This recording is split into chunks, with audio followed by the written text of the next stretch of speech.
কি পরিমাণ সম্পদ থাকলে হজ ফরজ হয়, আমার উপরে কি হজ ফরজ হয়েছে কিনা, আমি কি আসলে হজের ক্যাপাবল কিনা, সামর্থ্যবান কিনা, এটা তো জানাও দরকার। ক্ষেত্র বিশেষ যাকাত ফরজ হওয়ার চাইতে হজ ফরজ হয় আরো আগে। যাকাতের সম্পদটা তো অন্তত পক্ষে 1 বছর সময় আপনার কাছে পড়ে থাকা লাগে, কিন্তু হজ 1 বছর সময় পড়ে থাকার কোনো বিষয় না। হজ ফরজ হয়ে যাওয়ার জন্য প্রধানতম শর্ত হচ্ছে 3টা। জোরে বলেন তো কয়টা? 3টা। মহিলাদের জন্য যোগ হবে এক্সট্রা আরেকটা। হজ ফরজ হয়ে যাওয়ার জন্য প্রথম শর্ত হচ্ছে হজে যাওয়া আসা, ওখানে থাকা খাওয়ার জন্য যেই পরিমাণ টাকা পয়সা দরকার, আপনার মৌলিক প্রয়োজন মানে অন্ন, বস্ত্র, বাসস্থান, এই বিষয়গুলো, এই যে জামাটা, এটা আমার মৌলিক প্রয়োজন। এটা ছাড়া আমার মিনিমাম জুব্বা আছে আরো 40টা, ওইটা আমার মৌলিক প্রয়োজন না, ওটা শখ, ওটা না হইলেও আমার জীবন চলবে। আমার মৌলিক প্রয়োজন একটা, যেটা আমার শরীরে আছে। আমার মৌলিক প্রয়োজন, আমি যেখানে মাথা গোজার ঠাই পাইছি সেখানে হোক, সেটা ভাড়া বাড়ি, ফ্ল্যাট, নিজের বাড়ি, যাই হোক না কেন, মাথা গোজার ঠাই তো আছে। আমার মৌলিক প্রয়োজন আমি নিজে যা খাচ্ছি সেটা। আপনার মৌলিক প্রয়োজন অন্ন, বস্ত্র, বাসস্থানের পরে হজে যাওয়া আসা, হজের সময়কাল, ওই জায়গায় থাকার যে পরিমাণ অর্থ দরকার, অতটুকু যদি আপনার থাকে, আপনার প্রতি হজ ফরজ। হজের 3টা শর্তের এটা প্রথম শর্ত। যদি দেখেন এই পরিমাণ সম্পদ আছে, তাহলে টিক চিহ্ন উঠে গেছে প্রথম নাম্বার শর্তে। যদি নগদ টাকা নাই, যেমন বর্তমান 5.5 লাখ টাকা মিনিমাম লাগবে হজে যেতে আসতে, এই 1-1.5 মাস থাকতে। 5.5 লাখ ক্যাশ টাকা নাই আপনার, কিন্তু আপনার জমি আছে। জমি যদি আপনার 5.5 লাখ টাকা সমমূল্যের হয়, ওই জমি বিক্রি করে হজ করতে হবে, কারণ আপনার সামর্থ্য আছে। ভালো করে শোনেন, এটা প্রথম শর্ত। তাহলে শর্ত আরো 2টা বাকি আছে। 2 নাম্বার শর্ত হচ্ছে এই যে আপনি 1.5 মাস থাকবেন না, 1 মাস থাকবেন না, 2 মাস থাকবেন না, এই 2 মাস আপনার পরিবারটা চলার যেই খরচ, এটা যদি থাকে, তাহলে 2 নাম্বার শর্তটাও আপনি টিক চিহ্ন উঠে গেছে।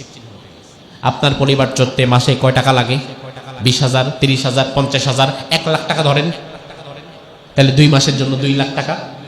তাহলে 5.5 লাখের সাথে আপনি 2 মাসের পরিবারের খরচ হিসাব করেন।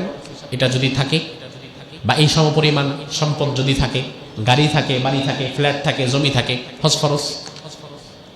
3 নাম্বার হচ্ছে শারীরিক সুস্থতা, সাফা মারওয়ায় সাই করা, হাজরে আসওয়াদ চুম্বন করা, মিনা মুজদালিফায় হাঁটা, অবস্থান করা, ওকুফে আরাফা করা, এই বিষয়গুলোর জন্য যে শারীরিক সক্ষমতা, এটা যদি থাকে, তাহলে মাশাআল্লাহ, নূরুন আলা নূর, আপনি 3টাতেই পাস করে ফেলছেন, 3টাতেই আপনার টিক চিহ্ন উঠে গেছে।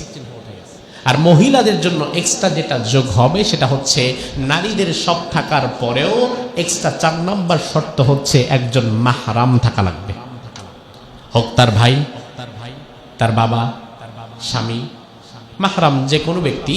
ওই মাহরাম ছাড়া আবার নারীদের ক্ষেত্রে হজ ফরজ হবে না। নারীদের কথা বাদ দেন, আমি আগের যে 3টা শর্ত বললাম, এই 3টা শর্তে ডানে বামে সামনে পেছনে তাকায়া দেখেন সমাজের কি পরিমাণ মানুষের উপরে হজ ফরজ হয়েছে, অথচ তারা এখনো হজ করে নাই। আপনার কাছে ক্যাশ টাকা নাই, অথচ আপনার জমি আছে, ওই জমি বিক্রি করলে আপনি 10 লাখ টাকা পাবেন, 20 লাখ টাকা পাবেন। 5.5 লাখ প্লাস যদি হয়, আপনার উপরে হজ ফরজ হয়ে গেছে।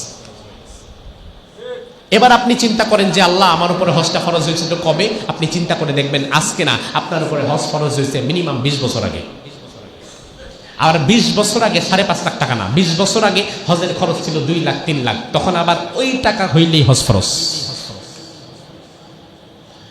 20 বছর আগে যখন 3 লাখ টাকা হলে হজ করা যেত, আপনার উপরে হজ তখন ফরজ হয়েছে, কিন্তু আপনি আজও হজ করেন নাই। আর হজের ফরজিয়াতটা এমন, একবার হজ ফরজ হওয়ার পরে মৃত্যু পর্যন্ত, হজ করার আগ পর্যন্ত এই হজের হুকুম আর কোনোদিন সাকিত হবে না। আল্লাহর হাবিব সাল্লাল্লাহু আলাইহি ওয়াসাল্লাম হাদিসের মধ্যে বলেন, মান আরাদাল হজ্জ ফালইয়াতাআজ্জাল ফাইন্নাহু ক্বাদ ইয়ামরাদুল মারিদ ওয়া তাযিল্লুদ দাল্লাহ ওয়া তারিদুল হাজ্জা। বিশ্বনবী বললেন, তোমাদের কারো পর যখন হজ ফরজ হয়ে যাবে, দেরি না করে সাথে সাথে তোমরা হজটা করে নিবা। তার কারণ 2 দিন পরে তুমি অসুস্থ হয়ে যেতে পারো, অথবা হজের যেই টাকা ছিল, যেই পরিমাণ সম্পদ থাকলে হজ ফরজ হয়, 2 দিন পরে সেটা হারিয়েও যেতে পারে, নষ্ট হয়ে যেতে পারে, তোমার বাহনটাও মরে যেতে পারে। এই জন্য হজটা যখন ফরজ হবে তখনই তোমরা করে নিবা, বিলম্বিত করবা না। সবচেয়ে ভয়ঙ্কর বিষয় কি জানেন? এই বছর আপনার যাকাত ফরজ, আপনি এই বছর যাকাত দেন নাই, তাহলে 1 বছর যাকাত না দেওয়ার গুনাহ আপনার হয়েছে। সামনে বছর হয়তো আপনার যাকাত ফরজই নাই, আপনি ঋণগ্রস্ত, তাহলে ওই বছর কিন্তু আর যাকাত আপনার উপরে ফরজ না, আপনার 1 বছর যাকাত না দেওয়ার গুনাহ হয়েছে। আর হজের ক্ষেত্রে সবচেয়ে ভয়ঙ্কর বিষয় হচ্ছে এটা যে আপনার উপরে 5 বছর আগে যখন হজ ফরজ হয়েছিল, ওই মুহূর্তে আপনার কাছে হজে যাওয়ার টাকা ছিল, কিন্তু আজকে হঠাৎ করে আপনি একদম পথের ফকির হয়ে গেছেন, ঋণের জর্জরিত হয়ে গেছেন, মানুষের ধার দেনা ভিক্ষা ছাড়া আপনার জীবনই চলে না। আপনার হজের ফরজিয়াত আজকেও মাফ হয় নাই, আপনি মৃত্যু পর্যন্ত এটা কাঁধে নিয়ে বেড়াতে হবে। কারণ একবার হজের ফরজিয়াত যখন আসছে, এটা মৃত্যু পর্যন্ত আর সাকাত হবে না। যেই বছর আপনার উপরে হজ ফরজ হয়েছিল, ওই বছর আপনি সুস্থ ছিলেন, কিন্তু আমার এই বয়ান যখন আপনি শুনছেন তখন আপনি অসুস্থ, কিচ্ছু করার নাই। আল্লাহ তো অসুস্থ অবস্থায় হজ ফরজ করেন নাই, ওই দিন কেন গেলেন না? মৃত্যু পর্যন্ত ফরজ ফরজই থাকবে। কি ভয়ঙ্কর বিষয়! আজ হয়তো অনেকের কাছে টাকা নাই, ঋণগ্রস্ত হয়ে গেছেন, কি করবেন? কিচ্ছু করার নাই। যেদিন ফরজ হয়েছিল ওদিন যান নাই কেন? ইমাম আবু হানিফা আলাইহির রাহমাহ, ইমাম শাফি আলাইহির রাহমাহ, ইমাম মালিক আলাইহির রাহমাহ, ইমাম আহমদ বিন হাম্বল আলাইহির রাহমাহ, 4 ইমাম বিভিন্ন মাসালায় মত পার্থক্য করেছেন, কিন্তু হজ জীবনে যেদিন ফরজ হবে এই দিন থেকে মৃত্যু পর্যন্ত, করার আগ পর্যন্ত আর কোনোদিন মাফ হবে না, এই বিষয়ে 4 ইমাম ঐক্যমত পোষণ করেছেন। আপনি কই যাবেন?